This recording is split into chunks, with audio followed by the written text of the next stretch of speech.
자, 지금 보시면 너무 유명한 작품이죠. 쉽게 쓰여진 시 볼 건데 쉽게 쓰여진 시를 볼 때 가장 중요한 걸 먼저 말씀드리면 윤동주라는 인물을 알고 계시는 게 중요해요. 윤동주라는 인물은 일제강점기 때 사람이고 일제강점기에 자기가 독립운동하지 못했다라는 사실을 굉장히 안타깝게 생각해요. 그래서 독립운동을 못했다는 사실을 되게 부끄러워하고 그것에 대해서 반성하고 성찰하는 시인이다라는 거 알고 계시면 됩니다. 그랬을 때 제일 중요한 건 윤동주가 굉장히 절망하고 좌절한다 라는 얘기 나오면 그건 오답이에요. 윤동주는 좌절하고 절망하는 적은 없습니다. 이해되세요? 자, 윤동주의 특징을 근데 윤동주가 우리나라 사람들이 가장 좋아하는 시인 중에 한 명이잖아요. 그렇다 보니까 윤동주가 살았던 시기와 그가 가지고 있던 태도에 대해서 알고 나서 시를 접하는 게 가장 중요하다라는 얘기죠. 자, 그랬을 때 지금 보시면요. 일단은 지금 보세요. 제일 중요한 것부터 말씀드리면 1년에 보세요. 창밖에 밤비가 속살거려 육첩방은 남의 나라 나오고요. 그 다음에 여기 지금 보세요. 여기 끝에서 세 번째 뭉텅이 보시면요. 육첩방은 남의 나라, 창밖에는 밤비가 속살거리는데 라고 나와서 요 부분을 수미상관으로 보실 수 있어요. 수미상관으로 볼 수 있다는 얘기는 선생님 여기가 시의 끝부분은 아니잖아요. 시의 마지막 부분에 가깝죠. 그래서 수미상관이라는 게 시의 첫 부분과 마지막 부분이 유사한 걸 의미하고요. 식구의 반복이라고 얘기하셔도 됩니다. 어쨌든 수미상관이 들어가 있다라는 거 알아두시면 되고요. 시 시작하겠습니다. 창밖에는 밤비가 속살거려라고 얘기했으니 밤비가 내리니까 시간적 배경이 언제예요? 밤이라는 걸 알려주기도 하고 이 밤비라는 것 자체가 암울한 시대 현실인 일제강점기를 의미하기도 합니다. 육첩방이라고 할 때 육첩방이라는 것 자체가 뭐냐면요. 일본이 갖고 있는 그 돗자리 같은 거 있죠. 다다미. 그러니까 봐봐. 사실 마루는 어느 나라만 있냐? 우리나라만 있어요. 그러니까 봐봐. 온돌은 어느 나라만 있어요? 우리나라만 있어요. 그러니까 온돌방은 이러면 한국에 있는 거야, 작가가. 근데 지금 윤동주가 이거 같은 경우에는 일본으로 유학 가서 쓴 시기 때문에 창밖에 밤비가 내려요. 그럼 그러니까 시간적 배경은 밤이죠. 근데 육첩방이 남의 나라래. 그럼 육첩방은 공간적 배경인데 이 공간은 어디다? 이 사람이 일본이라는 걸 알려준다라는 거예요. 이해되십니까? 시간적, 공간적 배경이 나타난다라는 거예요. 괜찮으십니까? 자, 시인이란 슬픈 천명인 줄 알면서도 한 줄 시를 적어볼까? 라고 얘기해서 이 사람이 시인이 슬프다고 얘기한 건 적극적으로 저항하지 못한 거에 대한 거예요. 제가 했잖아. 이 사람은 독립운동을 제대로 못했기 때문에 부끄러움을 갖고 있다라고 얘기했으니까 그 부분에서 이 사람은 시인이 슬프다라고 얘기하는 거예요. 왜 그렇다고? 자기가 적극적으로 일본에 대항하지 못했기 때문에. 땀내와 사랑내라고 얘기했으니까 이거 뭐야? 냄새니까 청각이고 청각이래. 미쳐버리겠다. 그치? 요거 지금 뭐예요? 후각이고 감각적 이미지죠.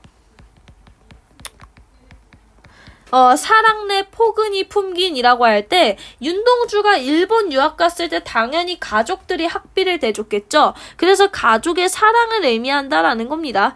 보내주신 학비 봉투를 받아서 윤동주가 그때 도쿄대에서 이제 유학을 했었거든요. 대학 노트를 끼고 늙은 교수의 강의를 들으러 간다라고 할 때 보세요. 일제강점기에 강의를 듣는 게 중요하겠습니까? 안 중요해요. 그 소린 뭡니까? 지금 뭐예요? 늙은 교수의 강의는 현실의 문제를 해결할 수 없는 일제강점기라는 현실에 하나도 도움이 되지 못하는 지식이에요. 근데 그러한 강의를 가족의 사랑인 땀내와 사랑내가 포근히 품긴 학비 봉투를 받아서 들으러 다니잖아요. 그러니까 이 사람은 지금 일본에 유학하고 있는 대학생인데 그거에 대해서 되게 무기력하고 소극적인 현실적 자아라는 게 무슨 뜻이냐면 이 사람은 독립운동에 대해서 적극적인 거 없이 지금 살아가고 있다는 거고 그거에 대해서 시인조차도 너무 잘 알고 있어서 그거에 대해서 되게 안타깝게 생각하고 있는 중이죠. 여기까지 지금 정리해보세요. 창밖에 밤비가 내리는 육첩방이면 시간과 공간적 배경이 모두 나온 건데 여기서 밤비는 일제강점기를 상징하기도 한다라는 거죠. 그리고 이 사람이 자기의 직업인 시인을 부정적이라고 생각하는 이유는 뭐예요? 이 사람은 일제강점기에 적극적으로 대항하지 못하기 때문에 시인은 슬프다라고 얘기하고 있는 거고요. 땀내와 사랑내는 후각인데 가족들의 사랑을 듬뿍 받아서 그걸 가지고 대학 노트를 끼고 늙은 교수의 강의를 들으러 가잖아요. 근데 늙은 교수의 강의는 쓸모가 없는, 그러니까 현실의 문제를 해결할 수 없는 지식이고 그런 것들을 통해서 이 사람은 무기력함, 소극적인 그런 저항, 그런 것들을 보여주고 있다라는 거죠. 생각해보면 어릴 때 동무들을 하나둘 죄다 잃어버리고 나는 무얼 봐라 라고 할 때 나라는 건 1인칭 시적화자가 등장한 겁니다. 그러니까 시적화자가 아예 나라고 등장한 거죠. 나는 이라고 할 때 지금 이 무기력한 나는 무엇을 봐라, 나는 홀로 침전하는 것일까 라고 할 때 침전은 뭐예요? 내려 가라앉는 거예요. 그래서 침전에서 무기력한 화자의 모습이 하강적으로 표현됐다라는 거고 이 사람은 지금 계속해서 자기의 인생에 대해서 고민하고 있죠. 그렇기 때문에 성찰이라는 단어가 나올 수 있는 겁니다. 이 시인이 지금 자신의 상황에 대해서 계속해서 고민하고 생각하고 있다라는 거죠. 이해되십니까? 인생은 살기가 어렵다는데 시가 이렇게 쉽게 쓰여지는 것은 부끄러운 일이다. 뭐랍니까? 이게 성찰이에요. 그러니까 자기가 반성하는 거죠. 내가 지금 독립운동에 대해서 제대로 적극적으로 하지 않고 시를 쓰고 있는 것은 부끄럽다라고 얘기하고 있는 거고요. 부정적 현실에 적극적으로 대항하지 못하는, 그러니 독립운동을 제대로 하지 못하는 나에 대한 부끄러움이라고 말할 수 있고 반성과 성찰이라고 볼 수 있겠죠. 그리고 나서 지금 봅시다. 육첩방은 남의 나라, 창밖에는 밤비가 속살거리는데 이 부분부터 이 사람은 이제 적극적으로 바뀔 거예요. 그 소린 뭐예요? 여기서 반성을 했죠. 그러면 이제 뭘 가져야 돼요? 변화를 가져야 되지 않겠습니까? 그 얘기를 할 거예요. 등불을 밝혀 라고 얘기했으니 등불은 긍정이고요. 등불이 의미하는 건 뭐래요? 저항 의지나 미래에 대한 희망. 어둠을 내몰겠대요. 그럼 어둠은 세모고 일제강점기를 뜻하겠죠. 그럼 이걸 통해 뭐가 나와요? 대조가 나오죠. 명암, 밝고 어두운 것의 대비가 나와요. 등불은 밝은 거고 뭐예요? 미래에 대한 희망과 저항 의지. 어둠은 뭐예요? 부정적인 현실. 그걸 통해서 시대처럼 올 아침이 뭐겠어요? 긍정이고 조국의 강복을 의미하겠죠. 그러니까 뭡니까? 등불 동그라미, 아침 동그라미, 어둠 세모, 부정적인 시어고 그것을 기다리는 최후의 나. 그럼 이 최후의 나는 뭐예요? 성숙한 나라는 거죠. 결국에는 뭐예요? 내가 변화를 얻게 됐다라는 거예요. 아까는 반성했잖아요. 무기력하고 소극적인 나를 반성했으니까 이제 의지가 나오는 거죠. 나는 이라고 할 때 보세요. 나라는 건 지금 긍정적 나예요. 왜 그렇죠? 지금 뭐예요? 이 성숙해진 나는, 변화한 나는, 소극적인 나에게 손을 내밀어서 어떻게 할 거래요? 최초의 악수를 할 거래요. 그 소리 뭡니까? 이 앞쪽의 나는요, 내가 변화한 나고 긍정적인 나예요. 근데 뒤쪽의 나는 아까 시 앞쪽에서 있었던 무기력한 나예요. 지킬 앤 하이드 아세요? 지킬 앤 하이드가 뭐냐면 혹시 24 아이덴티티 보셨어요? 24 아이덴티티 보면 거기 범인이 24개의 자아를 갖잖아요. 윤동주는 긍정적인 나와 부정적인 나를 쪼개서 앞쪽에서는 부정적인 나가 나왔고 뒤쪽에서는 긍정적인 나가 나왔는데 그 두 개의 나가 화해한 거예요. 왜요? 악수를 잡았으니까요. 이해되세요? 그러니까 분열된 두 개의 나가 화해를 하고 이젠 드디어 적극적으로 서겠죠. 결국에는 뭐예요? 두 자아가 화해해서 현실 극복의 의지를 갖고 있다는 겁니다. 여기까지 해서 정리 한번 해볼까요? 정리 한번 해볼 건데 잠시만요. 필요 없는 거 좀 지우고 할 거라.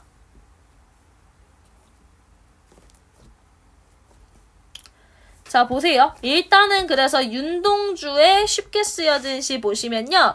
고백적이고 반성적이란 얘기가 아까 뭐였어요? 자기가 독립운동을 제대로 하지 않은 거에 대해서 되게 부끄러워한다라는 거 알고 계시면 되고요. 그럴 때 앞쪽에서는 부정적인 나, 그리고 뒤쪽에서는 긍정적인 나인데 걔네가 악수를 하면서 화해하죠? 그래서 두 자의 대립과 화해가 나오고요. 결국에는 뭡니까? 극복 의지가 나온다라는 거 알아두시면 됩니다. 이해되세요?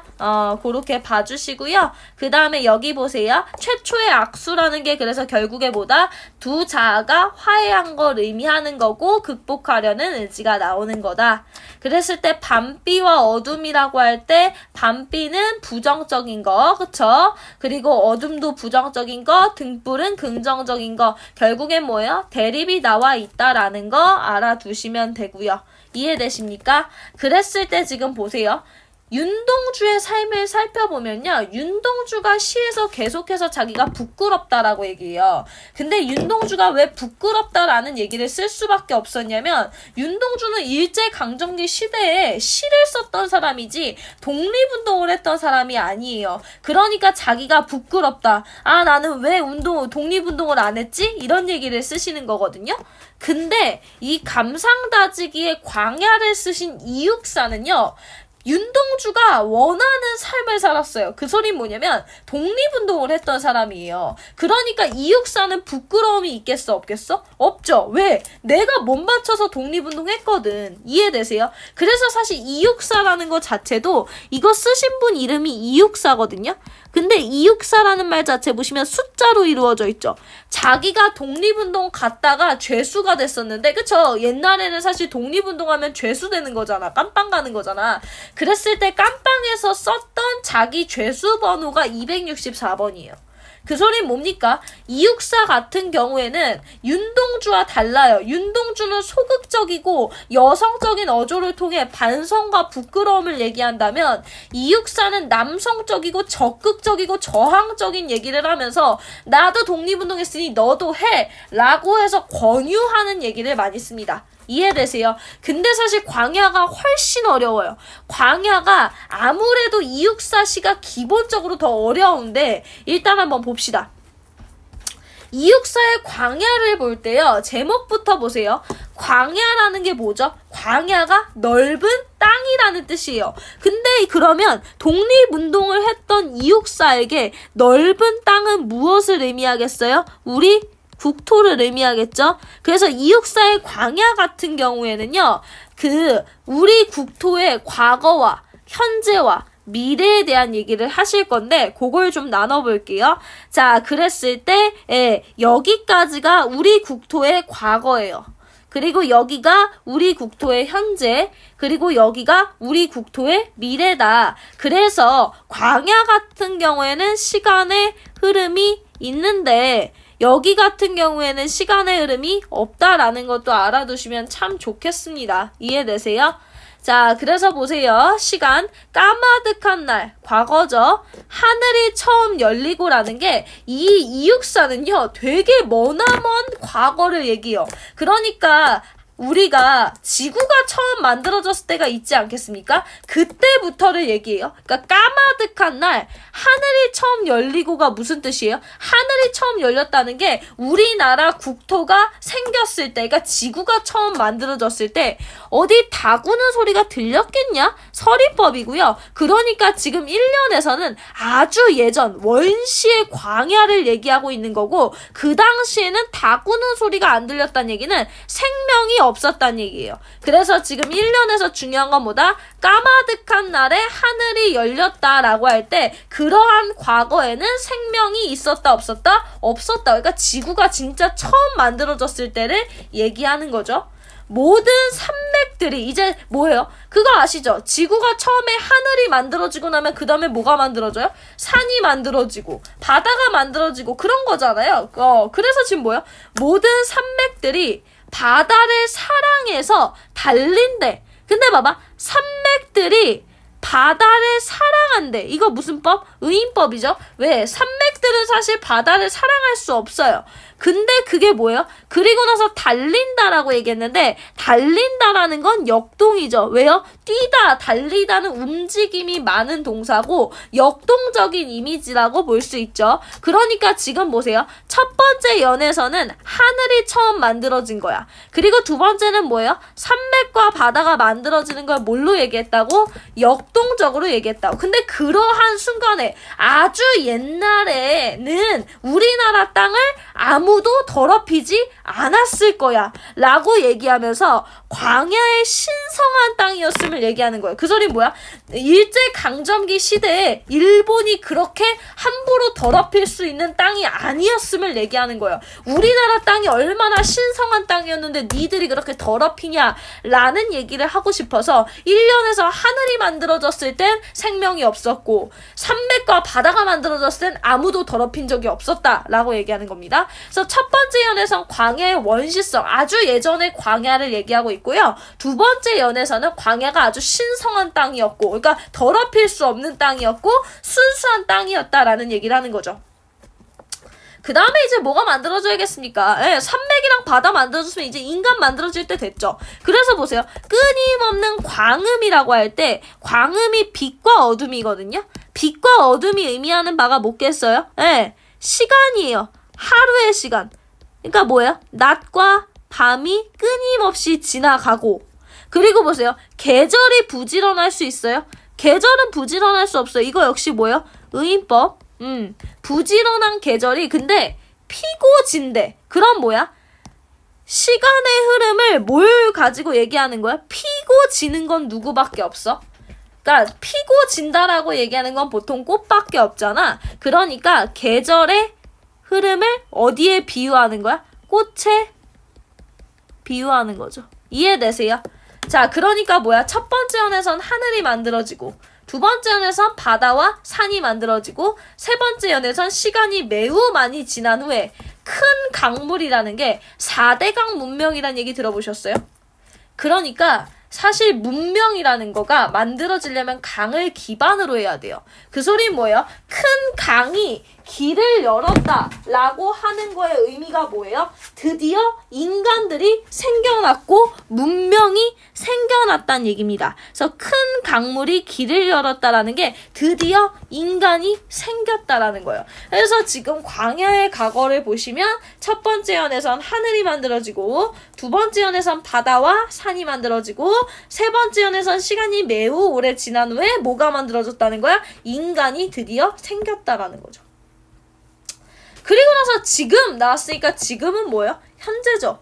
지금 어때요? 일제강점기 아니겠습니까? 그래서 지금 눈이 내렸대. 그러니까 눈이 의미하는 게 뭐예요? 일제강점기를 뜻하는 거죠. 그럼 보세요. 아까 그 쉽게 쓰여진 시에서는 일제강점기를 뭘로 얘기했죠? 밤비와 여기 보시면 어둠으로 얘기했죠. 그러니 이 눈은 일제 그 밤비와 그 다음에 어둠과 똑같은 의미다라는 거 알아두시면 돼요.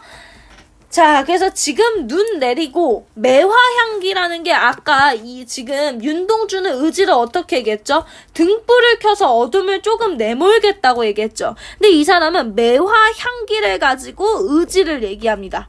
그리고 내가 여기 가난한 노래 시를 뿌리겠다고 얘기해요. 그러니까 여기 부분이 이육사가 생각하는 의지 부분인 거예요. 이해되세요? 괜찮아요? 괜찮아요? 그러니까 지금 두 시의 공통점은 뭐예요? 의지가 나온다라는 거죠. 이해되세요?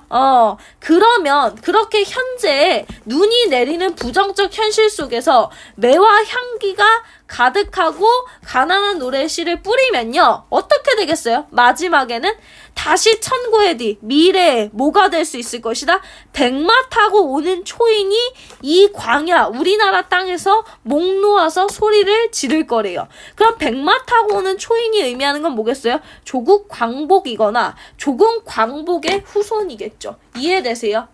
자, 그래서 지금 다시 한번 얘기하지만 쉽게 쓰여진 시 같은 경우에는 부정적 자와 긍정적인 자가 나오고 마지막에 그것을 화해하는 형식이잖아요. 근데 광야 같은 경우는 애초에 의지적이고 저항적인 시예요. 예, 그렇고 나서 결국엔 뭐예요? 현재에서 내가 의지를 갖고 있죠. 그럼 미래에 뭐가 올 거라고요? 광복이 올 거라고요. 그랬을 때 뭐가 있다고? 시간의 흐름이 있다라는 거 알아두시면 되고요. 종결어미 뭐뭐 해라 라고 해서 명령어 말투를 쓰죠. 명령의 말투를 쓰셔서 의지적인 태도를 더욱더 강조한다라는 거 알아두시면 되고요. 하나 더 알아두시면 광야 같은 경우는 전체 네 부분으로 나눠줍니다. 그래서 이게 기승 전결 구조라고도 얘기해요. 이해되세요? 그렇게 봐주시면 됩니다. 기승전결 구조라는 것도 알아두시면 편하겠네요. 이해되십니까? 그리고 나서 선생님들이 자꾸 페이크 치는 거 하나만 알려드릴 건데 보세요. 보세요. 내가 여기 가난한 노래에 씨를 뿌려라 라고 얘기했으면 이거 남한테 시키는 거예요? 아니면 명령어지만 내가 하겠다는 거예요? 예, 화자가 하겠다는 겁니다. 그러니까 뭐야? 남 시키는 거 아니죠. 이해되세요? 그거까지 알아두시면 되고요. 비교 문항 보세요. 광야는 의지적인 어조고요. 그리고 쉽게 쓰여진 시는 기본적으로 반성하는 어조예요. 그렇다고 해서 쉽게 쓰여진 시가 의지가 없진 않지만 광야는 적극적 의지고 쉽게 쓰여진 시는 좀 소극적 의지라는 거죠. 그래서 지금 보면 아시겠지만 의지가 얘도 없지 않아요. 괜찮으시죠? 다만 뭐가 있다는 거예요? 반성과 성찰이 있다는 거죠. 이해되십니까? 여기까지 해서 쉽게 쓰여진 시도 마무리를 지어볼게요. 고생하셨습니다.